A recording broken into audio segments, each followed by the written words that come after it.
Welcome back to 3 Idiots with Internet. I'm your host, Blake. I'm Chris. And I'm Sam, coming at you on the SamCam. So recently viewership has gone down a little bit, and just last week mainly, everything's been consistent other than last week. So we decided to ask the viewers. We know our episodes have been really repetitive lately. We're trying to get some special guests on to do a bunch of things. But we decided to reformat, rebrand a little bit, and we decided that we're going to rejig the script up and make an episode a little more fun, make it a little more less repetitive. So starting off, you guys, this is a big request, and you guys wanted to go through some of the games really quickly. So first off, Falcons Saints. The Saints clinched their playoff spot after beating the Falcons. Next we got Bengals Dolphins. Sam?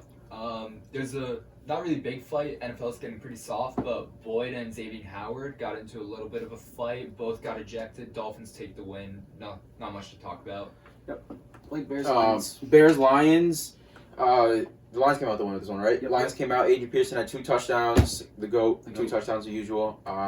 Shit show. Yep. Raiders Jets looked really bleak for the Raiders at the end of the game, but due to a field goal blocking attempt by the Jets on the Hail Mary, Henry Ruggs was wide open with his 4.2 40 times speed, and he got the touchdown to seal the deal for the Jets. Mm-hmm. And next we got Chargers Patriots. Me and Blake love this one. 45-0, third shutout of the entire season. Just completely destroyed them. Best special teams in the league. Patriots are back in the playoff. Playoff hunt. Back in the AFC wildcard hunt. Mm-hmm. Jacksonville versus Vikings. Vikings, they're coming back in it. I think they already they replaced the Cardinals in the wild card spot right now. Yep, and that ties us to our topic of the day, which is the NFC wild card. Mm-hmm. And the teams who are on the hunt right now, we have the Vikings, we have the Cardinals, the Bucks, and the Seahawks. A lot of these teams you wouldn't expect to be in the hunt, but a lot of losing. Two of these teams will get, in my opinion, will get the 6 and 7 spot in the wild card. Mm-hmm.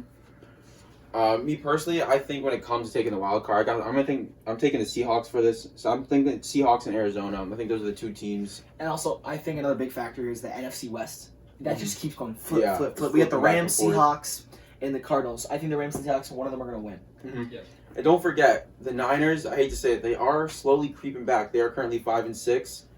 It's scary to think about how that team was terrible in the beginning of the season, and they're rising back. They're not out of the playoffs yet, but we'll see after today or tomorrow. Yes. I forget which day they play. Yep. No, this is definitely it's definitely interesting. It's gonna come down to that last week, and it's gonna be really fun to watch. Mm-hmm. Maybe the Bucks choke out. It's always a possibility. Mm-hmm. But right now, let's go through who the 2 people we think are gonna get in. Personally, I think the Buccaneers will get in. And I think the Seahawks. I think it will be the Seahawks and the Bucks. Completely agree with you. I just think Arizona doesn't have what it takes anymore. In the beginning of the year, they were looking really hot, but Kyler started to fall off a bit of a cliff. Yep. His MVP race is over with. Mm-hmm.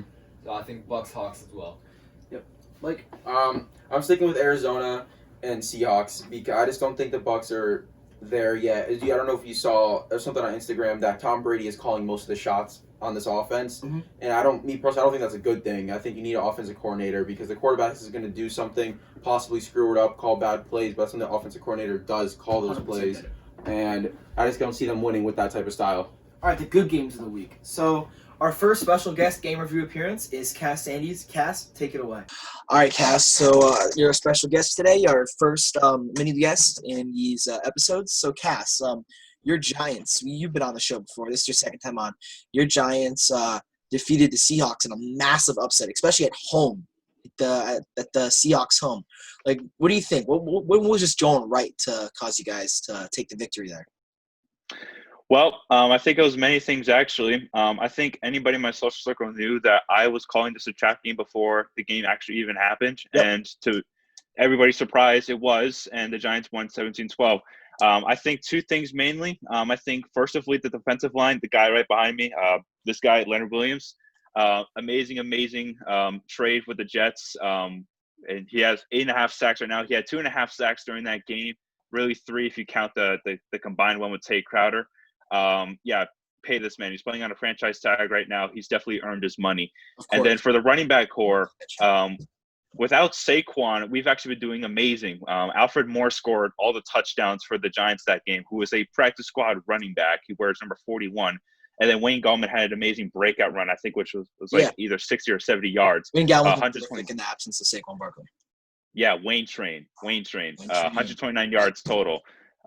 Yeah, and then Graham Gano missed his first kick, which was a little bit sad. But yeah, we pulled away with this one. We had a safety, sadly, but yeah, Giants are legit. We're on a 4-win streak now, and then we're going to be playing against Cardinals next.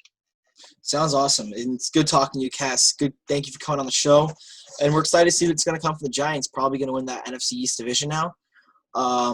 Yeah, thanks for coming on, Cass. Really appreciate it. So next we got the Eagles-Packers. Yep. And this was really exciting for Eagles fans to see Carson Wentz finally get benched for Jalen Hurts and throw an absolute dot into the end zone. Jalen Hurts looked really good when he came in. Really He really electrified the Eagles offense and the defense too. The defense came out, play a little bit, and good special teams plays, and that's the spark they need. Yeah. I've only did it early in the season. Absolutely. But yeah, it was really cool to see Hurts come in there. Of course, Aaron Rodgers doing his thing, throwing his 400th career passing touchdown, fastest in the NFL to get there, to reach that mark. Unbelievable, Aaron Rodgers. Right to, of course, who else but Devontae Adams. Next we have the Broncos-Chiefs. Was this game too close for comfort, Blake? Me personally, I don't see it being too close to comfort because it was a divisional game. I agree. And That's where I'm with it's that. divisional game is always big, no matter what, no matter how bad the team is. It's a divisional game. And there was also that crazy circus catch that nobody expected Tyreek to actually grab. Yeah. Even Grabbed it. Tyreek was surprised that it was a catch because everyone thought it hit the ground. Yeah, everyone thought it hit the ground there. Then when the review happened, the punt was already off, but you could clearly see Tyreek catch it on his shoulder, which is absolutely insane.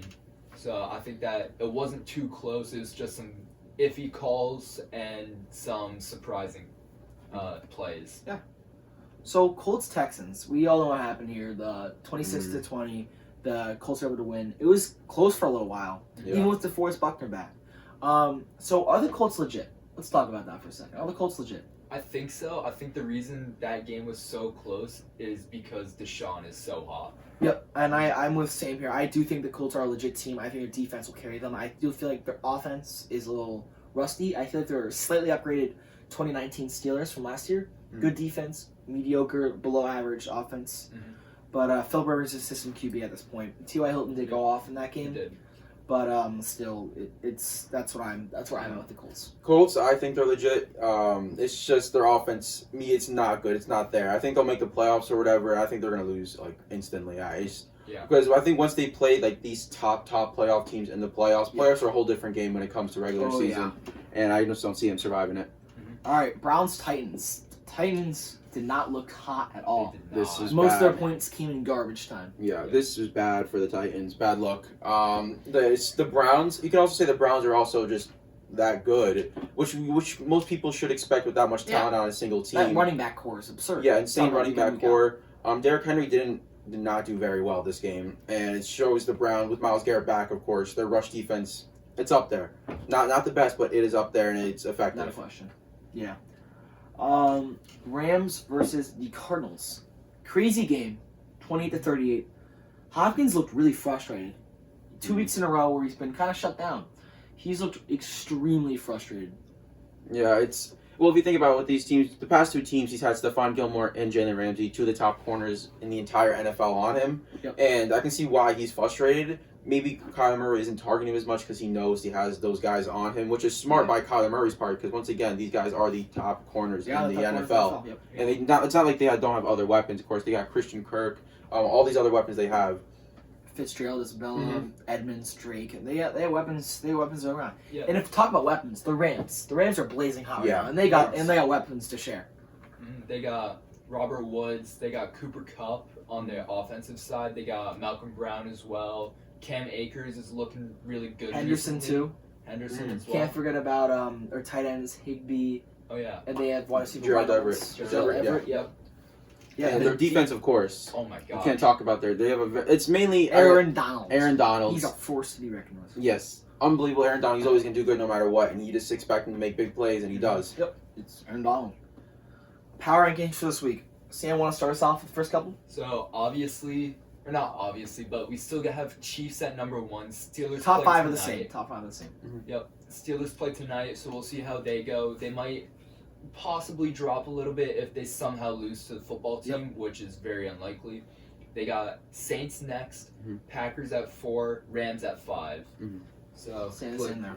want to And- take us what? Number 6 is Buffalo. We can't deny their record. They're playing very well, Buffalo. So we got to be number 6. And of course, the Bucks. They could be a lot of people expect them to be higher up on the list, but number 6 I think is a perfect spot for them because they're Number they're- 7. Yeah, number 7. My bad. They're just not top tier yet with all these other guys. Number 8, we've come in the Colts. The Colts are, like we said, they're legit. They're looking good. Defense is real, so they are coming at number 8. Coming at number 9, we have the Cleveland Browns with that running back game, with that decent defense. Myles Garrett, Denzel Ward. That's a good looking team right now, and I hate to say it, but it is. The Seahawks drop a substantial amount after lot. taking the loss to the Giants. Heavy debate between them and Titans for number 10, but we decided to go with the Seattle Seahawks at number 10, and that's gonna do it for the week. Yep. That's gonna do it for this episode. That's all we got for you guys today. If you did enjoy, like, subscribe, comment down ideas down below. We love listening to your feedback, seeing Yep. your feedback so we can make our podcast better. That's all we got for you guys today. Thank you guys.